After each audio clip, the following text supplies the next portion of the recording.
আমি আজকে পৌঁছে গেছি ওয়েস্ট বেঙ্গলের হাইয়েস্ট পয়েন্ট সান্দাকফু। আজকের ব্লগে 70 বছরের পুরনো ভিনটেজ ল্যান্ড রোভার নিয়ে বেরিয়ে পড়লাম সান্দাকফুর উদ্দেশ্যে। দুর্গম পথের অপূর্ব সৌন্দর্য, পথে পেলাম 114 বছরের পুরনো মনেস্ট্রি। ন্যাশনাল পার্কে ঢোকার সাথে শুরু হলো তুমুল শিলাবৃষ্টি। পথে ছোট ছোট খাওয়ার জায়গাতে পেট পুজো চলতেই থাকলো। সান্দাকফু পৌঁছে দেখলাম বরফের চাদরে ঢাকা ভূস্বর্গ। চলুন তাহলে যাত্রা শুরু করা যাক।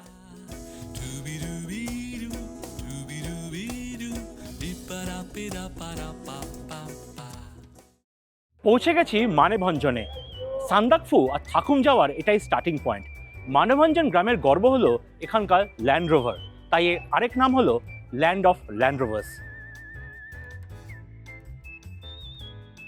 ল্যান্ড রোভার চেপে আপনি সান্দাকফু আর থাকুমে রোড সাফারি করতে পারবেন। পুরো দুনিয়ায় 120খানা এই ভিনটেজ সিরিজের ল্যান্ড রোভার আছে, তার মধ্যে 37টা মানেভঞ্জন গ্রামে। আরেকটা কারণ, যেই কারণে এখানে বলা হয় ল্যান্ড অফ ল্যান্ড রোভার্স। আমার পেছনে যেই ছোট্ট কাউন্টারটা দেখছেন, এইখান থেকে একমাত্র আপনি ল্যান্ড রোভার বুক করতে পারবেন।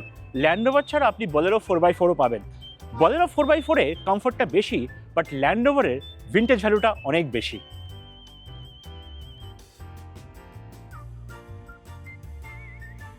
আমরা এই ল্যান্ড রোভার চেপে সান্দাকফু থাকুমের রোড সাফারিতে যাচ্ছি। থাকুমের আপ ডাউন ট্রিপের খরচা পড়বে 7000 টাকা, আর ড্রাইভার থাকার খরচা আসবে 1500 টাকা পার নাইট। আমরা থাকছি 2 রাত্রি, তাই আমার খরচা কি দাঁড়ালো 7000 প্লাস 1500 প্লাস 1500, টোটাল 10000।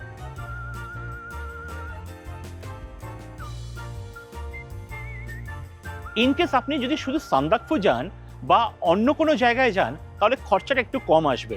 রেট চার্টটা স্ক্রিনে দিয়ে দিলাম, পজ করে দেখে নেবেন। এই ট্রিপে গাড়ির খরচা যথেষ্ট বেশি, যেটা স্বাভাবিক। কেন জানেন? রাস্তা খুব খারাপ, আর এরকম ভিনটেজ গাড়ির মেনটেনেন্স খুব এক্সপেন্সিভ। কিন্তু তাও বলবো, সান্দাকফু আসুন, এরকম ভিনটেজ রাইডের এক্সপিরিয়েন্স করুন। Once in a lifetime opportunity. গাড়ি বুকিং করার পরে আপনাকে পেছনে পুলিশ বুথ থেকে একটা পারমিশন করিয়ে দিতে হবে। একটা ফর্ম ফিল আপ করবেন, যেখানে আপনার ডিটেলস আর আধার কার্ড বা ভোটার কার্ডের ফটোকপি দিতে হবে, সঙ্গে একটা 10 টাকার পেমেন্ট। তার সঙ্গে গাড়ির ডিটেলসও দিতে হবে, মানে যেই ল্যান্ড রোভার করে আপনি ট্রাভেল করছেন। মানভঞ্জন ছাড়ার আগে লাস্ট ইম্পর্টেন্ট কাজ হলো এখান থেকে কিছু খাওয়ার জিনিসপত্র আর জল নিয়ে নেবেন। ওপরে কিন্তু সব অলমোস্ট ডাবল দাম। মানেভঞ্জন থেকে বেরিয়েই প্রথমে আপনাকে এখানে সিঙ্গারিজা ন্যাশনাল পার্কে পারমিট করে নিতে হবে। তার জন্য আপনাকে পার অ্যাডাল্ট পার ডে 200 টাকা করে দিতে হবে, আর গাড়ির জন্য 480 টাকা। ফাইনালি আমাদের যাত্রা থুরি অ্যাডভেঞ্চার শুরু। মানেভঞ্জন থেকে সান্দাকফু 34 কিলোমিটার। পৌঁছতে পৌঁছতে দুপুর হয়ে যাবে।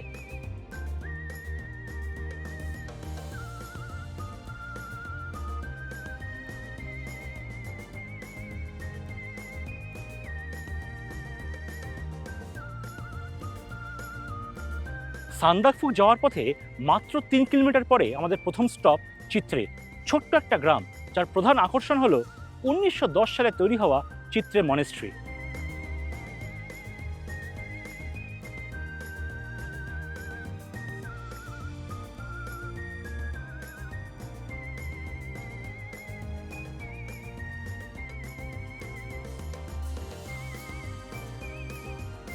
চিত্রেতে থাকার একটা ভালো অপশন হলো Hawks nest homestay. Fooding lodging মিলিয়ে 1200 থেকে 1500 টাকা পার অ্যাডাল্ট। যদিও আমরা এই হোমস্টেতে থাকছি না, একটা ছোট্ট রেস্টুরেন্ট আছে, ঢুকে পড়লাম একটু কফি খাওয়ার জন্য।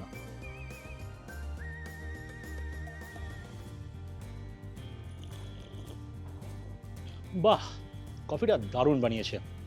একটা জিনিস মাথায় রাখবেন, আপনি যদি মানেভঞ্জন থেকে সেম ডে সান্দাকফু পৌঁছাতে চান, আপনাকে সকাল সকাল মানেভঞ্জন থেকে বেরোতে হবে। দুপুর 2টোর পরে মানেভঞ্জন থেকে বেরোনোর আর পারমিশন পাবেন না। আপনি যদি মানেভঞ্জন থেকে লেট করে বেরোন, তাহলে চিত্রে আর তুমলিংয়ে থাকার অ্যাকোমোডেশন অপশন আছে। কফির দাম পড়লো 60 টাকা। রিমোট লোকেশন একটু তো এক্সপেন্সিভ হবেই। এছাড়া আপনি এখানে পাবেন ব্রেড অমলেট, ওয়াই চিকেন সসেজ, মিটবলস এক্সেট্রা।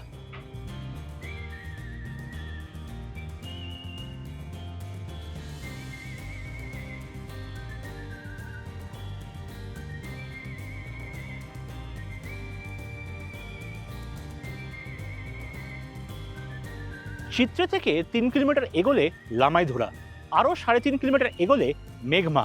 আমি এখন দাঁড়িয়ে আছি মেঘমার ছোট্ট গ্রামে। এখানকার আরেকটা আকর্ষণ হলো এখানকার মনেস্ট্রি।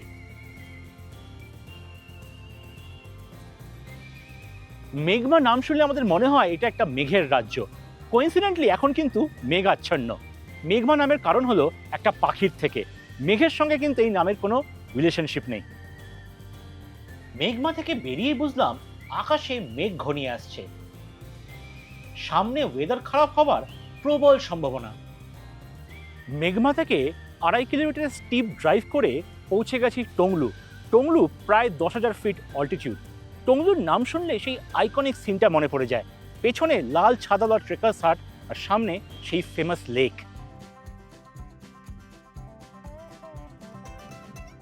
পাহাড়ের ওয়েদারের কোনো ভরসা নেই। একটু আগে ছিল ক্লিয়ার স্কাই, হঠাৎ করে পুরো ক্লাউডি হয়ে গেল। টংলু থেকে টুমলিং যাওয়ার রাস্তাটা আমার খুব পছন্দ হয়েছে, অনেকটা চীনের প্রাচীরের মতো দেখতে। টংলু থেকে 1.5 কিলোমিটার ড্রাইভ করে পৌঁছে গেলাম টুমলিং। টংলুর হাইট ছিল 10,000 ফিট আর টুমলিং এর হাইট হচ্ছে 9,700 ফিট। তাহলে বুঝতেই পারছেন রুট একবার ওপরে উঠছে একবার নামছে। টুমলিং এর অ্যাকোমোডেশনের বেস্ট অপশন হলো শিখর লজ। শিখর লজে ফুডিং আর লজিং মিলিয়ে থাকতে গেলে পার হেড খরচা পড়বে 1,600 টাকা। ফুডিংয়ে breakfast, lunch, dinner, snacks included. টুমলিংয়ে এসে একটা ইন্টারেস্টিং জিনিস চোখে পড়লো, রডোডেন্ড্রন ওয়াইন। এটা নাকি লোকালসদের প্রচন্ড ফেভারিট। টুমলিং এসে রিয়েলাইজ করছি টেম্পারেচার সাডেনলি ড্রপ করেছে, মুখ থেকে ধোঁয়া বেরোচ্ছে। সান্দাকফু রোড ট্রিপে এটাই মজা, এটাই হলো অ্যাকচুয়াল অ্যাডভেঞ্চার। প্রত্যেক আঁকে বাঁকে আর প্রত্যেক অল্টিটিউডে আপনার পুরো ওয়েদার চেঞ্জ হবে আর এক্সপিরিয়েন্সও চেঞ্জ হবে। মানেভঞ্জন থেকে সান্দাকফু যাওয়ার রাস্তাটা ইন্ডো নেপাল বর্ডার লাইন দিয়ে যায়। আমার পাশে যে মাইলস্টোনটা আছে এটা হলো বর্ডার পিলার পোস্ট। এদিকটা হচ্ছে ইন্ডিয়া আর ওদিকটা হচ্ছে নেপাল। কোনো বর্ডার নেই, মানে কোনো তার কাটার বেড়া নেই, কোনো বিএসএফ নেই, পুরোটাই চলছে বন্ধুত্ব আর বিশ্বাসের ওপরে। বাই দ্য ওয়ে, আপনি ব্লগে যেসব সিনেম্যাটিক ল্যান্ডস্কেপ শটসগুলো দেখছেন সেটা তখনই সম্ভব হয় যখন আপনার কাছে high end, user friendly yet affordable camera gadgets থাকে। আমার জন্য সম্ভব করে দিয়েছে নিকন। আমি যেসব গ্যাজেটস ইউজ করি সেগুলো সবকটা আমার ব্লগে ট্যাগ করা আছে। আপনাদের মাঝে মাঝে প্রশ্ন থাকে যে আমি কোন গ্যাজেটস ইউজ করি। আশা করি এরপরে আপনাদের সব প্রশ্নের উত্তর পেয়ে যাবেন। টুমলিং ক্রস করেই সিঙ্গালিলা ন্যাশনাল পার্কের এন্ট্রি গেট। মানেভঞ্জনে আমরা ন্যাশনাল পার্কে ঢোকার যে টিকিটটা কাটলাম সেটা এখানকার চেকপোস্টে দেখাতে হবে। আনফর্চুনেটলি ওয়েদার একদম খারাপ হয়ে গেছে, পুরো ফগি আর মিস্টি, কিচ্ছু দেখা যাচ্ছে না। এটাও নিজের মজা আছে, তবুও সান্দাকফু এসে ক্লিয়ার স্কাই দেখতে পাবো না, মনটা খারাপ লাগছে। সিঙ্গালিলা ন্যাশনাল পার্কে ঢোকার সাথে শুরু হলো তুমুল বৃষ্টি। এই যে সে বৃষ্টি নয়, এ হলো পাহাড়ের শিলা বৃষ্টি।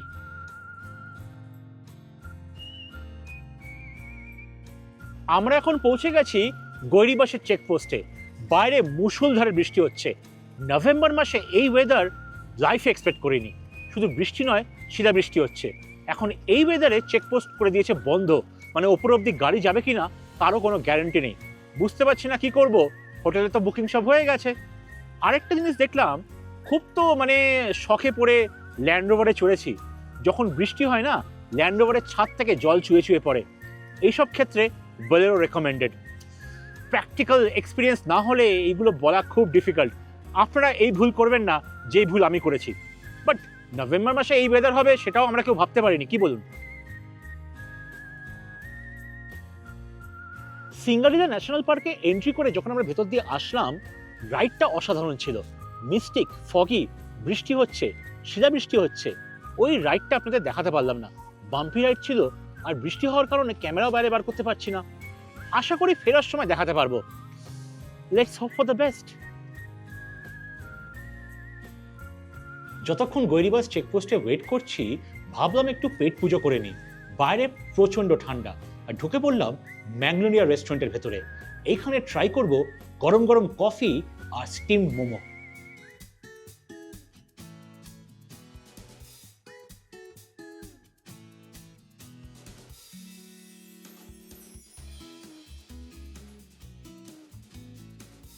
এই ওয়েদারে এরকম গরম গরম ধুয়ো ওঠা স্টিম মোমোর কিন্তু কোনো অল্টারনেটিভ নেই। এখানে মোমো স্কিনটা একটু মোটা, ভেতরে ডিসেন্ট অ্যামাউন্ট অফ ফিলিং। এরকম জায়গায় এর থেকে বেশি আমি এক্সপেক্ট করছি না। এক প্লেটে 8 পিস মোমো আর দাম নিয়েছে 100 টাকা।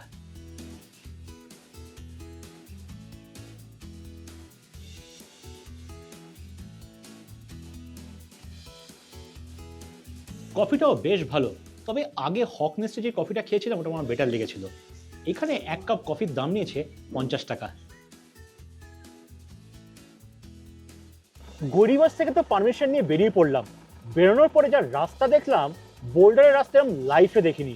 যাদের লোয়ার ব্যাক পেইন আছে তাদের জন্য কিন্তু এই রুট নয়। কিন্তু যেটা সবচেয়ে অবাক লাগলো, যিনি চালক অবলীলায় এই গাড়ি চালিয়ে যাচ্ছে, পুরো ম্যানুয়াল ড্রাইভ। যেই লেভেলে ঝাঁকুনি হচ্ছে, গাড়ি না থামিয়ে পারলাম না, একটা ছোট্ট ব্রেক দরকার। মানে কোমর প্রায় খুলে হাতে চলে এসেছে। যেটা দেখে অবাক লাগছে, এইরকম স্লিপারি কন্ডিশনে এই ড্রাইভার কেন অবলীলায় গাড়ি চালাচ্ছে। ইনি 25 বছর ধরে এই রুটে গাড়ি চালাচ্ছে, কোনো ট্রেনিং তো আর দরকার লাগে না, উনি এই রাস্তায় ট্রেন্ড হয়েছেন।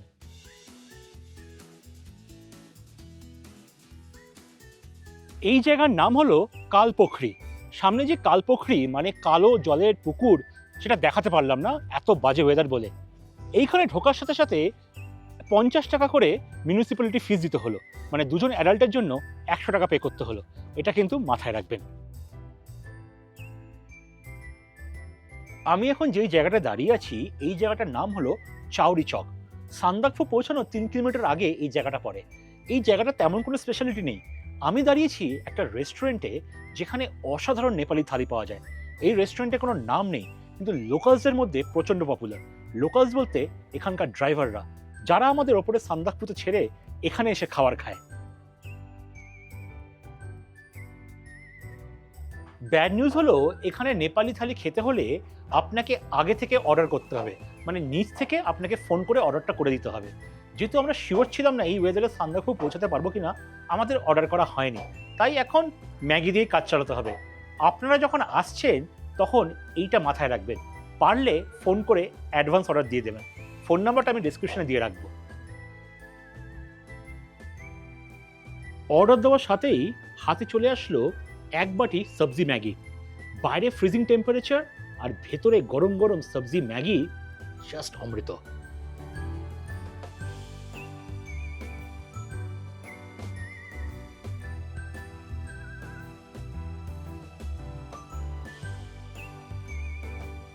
সবজি ম্যাগি বলতে ম্যাগিতে দিয়েছে ধনেপাতা, পেঁয়াজ আর টমেটো, যার দাম নিল 70 টাকা। আপনি যদি এর মধ্যে ডিম অ্যাড করেন তাহলে দাম নেবে 100 টাকা। এই রেস্টুরেন্টে খেতে এসে দুটো ইন্টারেস্টিং জিনিস চোখে পড়লো, চামড়ি গায়ের দুধ দিয়ে ঘি আর চামড়ি গায়ের দুধ দিয়ে চুরপি। এখানে লোকালসদের মধ্যে এই চুরপি খুব পপুলার, খুব শক্ত হয় আর মুখে দিয়ে রেখে দেয়, মানে চোষে লেখা টফি। জানি না এতে কি মজা পায়, আমি একবার সিকিমে ট্রাই করেছিলাম, আমার বিশাল ভালো লাগেনি। ঘিয়ের দারুণ গন্ধ, যেরকম আমাদের গাওয়া ঘি হয় এক্স্যাক্টলি ওরকম গন্ধ। চাউরি চক থেকে রাস্তা যতটাই খারাপ ততটাই ভয়াবহ। স্নোফল হলে এই রাস্তা দিয়ে গাড়ি চলতে পারে না, তখন আপনি যেখানে আছেন সেখানেই আটকা পড়ে যাবেন। আমি এতক্ষণ ধরে আপনাদের বলছিলাম যে গড়িবাসের পরে রাস্তা এত বাজে, এরকম বাজে রাস্তা কোনোদিন দেখিনি। চৌরিচক থেকে সান্দাকফু 3.5 কিলোমিটার, এর থেকে খারাপ রাস্তা হতে পারে আমার আইডিয়া ছিল না। বিশ্বাস করুন, গড়িবাস এর থেকে অনেক বেটার রাস্তা ছিল। ফাইনালি বহু সংগ্রামের পর পৌঁছে গেছি আমাদের ডেস্টিনেশন, ওয়েস্ট বেঙ্গলের হাইয়েস্ট পয়েন্ট 11,930 ফিটে সান্দাকফু। সান্দাকফুর সবচেয়ে পপুলার হোটেল হলো সানরাইজ হোটেল। নেক্সট দুদিন আমাদের এটাই থাকার আস্তানা। সান্দাকফুতে গতকাল স্নোফল হয়েছিল, তারই কিছু ট্রেসেস এখন দেখা যাচ্ছে। আমরা পেয়েছি ফার্স্ট ফ্লোরে ট্রিপল বেডেড কাঠের রুম, খুব ছোট্ট রুম, মেঝেতে জিনিস রাখলে হাঁটা চলার জায়গা হয় না। সঙ্গে অ্যাটাচ টয়লেটে গিজার নেই, আলাদা করে গরম জলের বালতি নিচ থেকে কিনতে হবে। সানরাইজ হোটেলে থাকতে হলে কিছু জিনিস মাথায় রাখবেন। বাথরুমে গিজার কাজ করে না, গরম জল ওরা বালতি করে দিয়ে যায়। কমোডে ফ্লাশ কাজ করে না, আপনাকে বালতি দিয়ে জল ঢালতে হবে। রুমে কোনো হিটার নেই, তাই আপনাকে ইলেকট্রিক ম্যাট্রেস ভাড়া করতে হবে। ইলেকট্রিক ম্যাট্রেসের ভাড়া ডবল বেডের জন্য 300 টাকা আর সিঙ্গেল বেডের জন্য 200 টাকা পার নাইট। ট্রিপল বেডরুমের ভাড়া পড়লো 3000 টাকা পার নাইট, এতে খাবার দাবার ইনক্লুডেড নেই। সান্দাকফুতে সানরাইজ হোটেল বেশ এক্সপেন্সিভ, তবে এরকম রিমোট লোকেশনে যা ফেসিলিটি দিচ্ছে সেটা সামহাট অ্যাকসেপ্টেবল।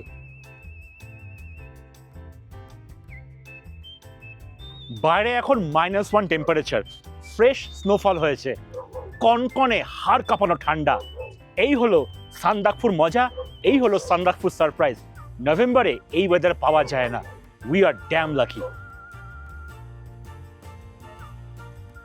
বাইরে স্নোফল হচ্ছে, ভেতরে পার্টি মুড, তার মধ্যে গরম গরম স্ন্যাক্স, মাহল পুরো জমে উঠেছে।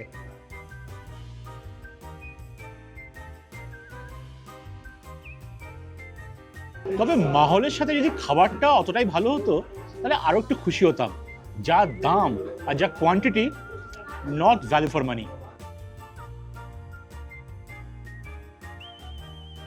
এত সুন্দর স্নোফল হচ্ছে, এক্সাইটমেন্ট আর থামাতে পারলাম না। চলে আসলাম বাইরে স্নোফল এনজয় করতে। এই দেখুন এই জিপটার কি অবস্থা, জাস্ট ফ্রেশ স্নোফল সান্দাকফুতে in the month of November.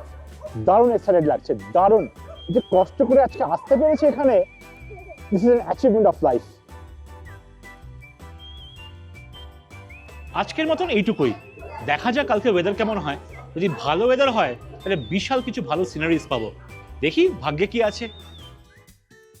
পরের ব্লগে দেখব পুরো বরফের চাদরে ঢাকা সান্দাকফু। সানরাইজের সময় দেখা মিলল কাঞ্চনজঙ্ঘার। ওয়েদার ক্লিয়ার হওয়ার সাথেই গাড়ি নিয়ে বেরিয়ে পড়লাম দুর্গম পাহাড়ি রাস্তায়। পৌঁছে গেলাম পোড়া গাছের জঙ্গলে। এমন এক জায়গা পেলাম যেখান থেকে স্লিপিং বুদ্ধা আর মাউন্ট এভারেস্ট দেখা যায়। সাক্ষী হলাম সান্দাকফু থেকে দেখা এক অপূর্ব সূর্যাস্তের। আর লোকাল খাওয়া দাওয়া নিয়ে তো গল্প থাকবেই। আশা করি আজকের কন্টেন্ট আপনাদের ভালো লেগেছে। ভালো লাগলে লাইক আর শেয়ার করতে ভুলবেন না।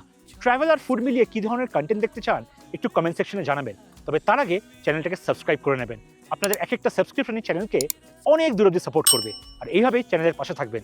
তাহলে আসি আজ, দেখা হচ্ছে পরবর্তী এপিসোডে। ততদিন ভালো থাকবেন, সুস্থ থাকবেন। টাটা।